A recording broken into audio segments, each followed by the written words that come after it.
حدیث پاک سنیں گے آپ کی طبیعت بڑی ٹھنڈی ہوگی۔ میرے نبی پاک صلی اللہ تعالیٰ علیہ وسلم ارشاد فرماتے ہیں کہ جو بندہ سوال سے بچنا چاہے گا، ارادہ کرے گا اللہ میں نے کسی سے نہیں مانگنا، فرمایا جو سوال سے بچنا چاہے گا رب اسے سوال سے بچا لے گا، اور جو لوگوں سے بے نیاز ہونا چاہے گا کہے گا یا اللہ مجھے دنیا داروں کا محتاج نہ بناؤ، اپنی بارگاہ سے عطا فرما۔ جو لوگوں سے بے نیاز ہونا چاہے گا اللہ لوگوں سے بے نیاز کر دے گا، اور فرمایا جو صبر کا ارادہ کرے گا اللہ اسے صبر کی توفیق بھی عطا فرما دے گا۔ ارادہ تو کرے، پروگرام تو بنائے، توفیق تو اللہ دے گا۔ جو صبر کا ارادہ کرے گا اللہ صبر کی توفیق بھی عطا کر دے گا۔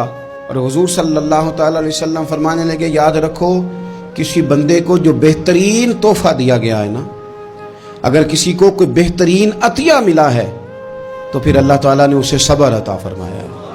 یہ بہترین تحفہ ہے، اس سے زندگی سنور جاتی ہے، اس سے انسان باوقار اور مطمئن ہو جاتا ہے، اس سے اس کے شب و روز آسانی سے بیتتے ہیں، وہ دنیا کی پگڈنڈیوں سے آسانی سے گزر کے اللہ کی بارگاہ عالی مرتبت میں سرخرو ہو کر حاضر ہو جاتا ہے۔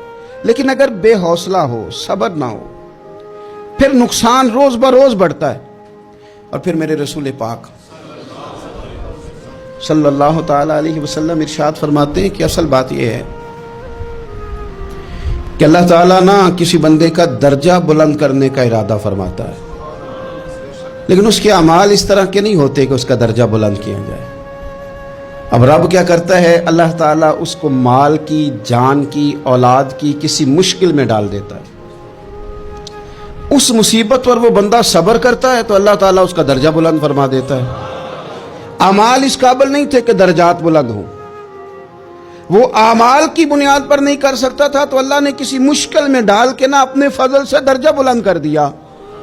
اب جو راہ طریقت کا مسافر تھا، جو سلوک کی منازل طے کر رہا تھا، جو اللہ رسول کے قریب جانے چاہ رہا تھا، اس کے لیے کتنی آسانی ہو گئی کہ مجاہدہ تو زیادہ نہ کر سکا، کثرت سے نفلی صوم و صلات کا بندوبست تو نہ کر سکا، تھوڑا سا صبر کیا، رب نے اپنا اور اپنے محبوب کا قرب عطا فرما دیا۔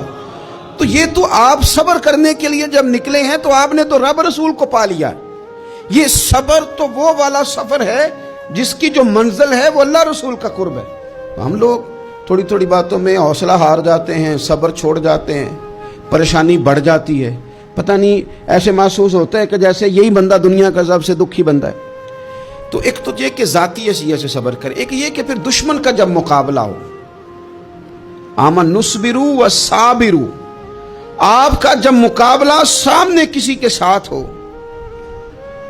تو پھر تیر، تلواریں، اسلحہ، بندوقیں یہ نہیں زیادہ لڑتی، میدانوں میں حوصلے لڑتے ہیں، میدانوں میں صبر لڑتا ہے، میدانوں کے اندر توانائیاں لڑتی ہیں۔ میدان کربلا کے اندر کوئی مقابلہ نہیں تھا تیر کا تیر کے ساتھ، تلوار کا تلوار کے ساتھ کوئی مقابلہ نہیں تھا۔ میدان کربلا کے اندر ظلم کا صبر سے مقابلہ تھا۔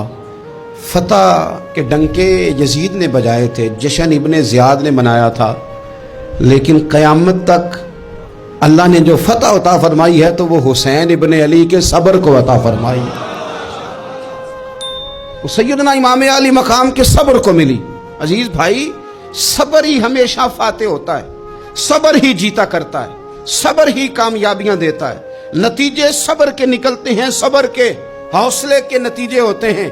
ہماری جلد بازی ہمیں شکست خوردہ کر دے گی، ہمارا حوصلہ نہ ہونا ہمیں ہرا دے گا، ہم کمزور پڑ جائیں گے اگر ہم بے حوصلہ ہو جائیں گے۔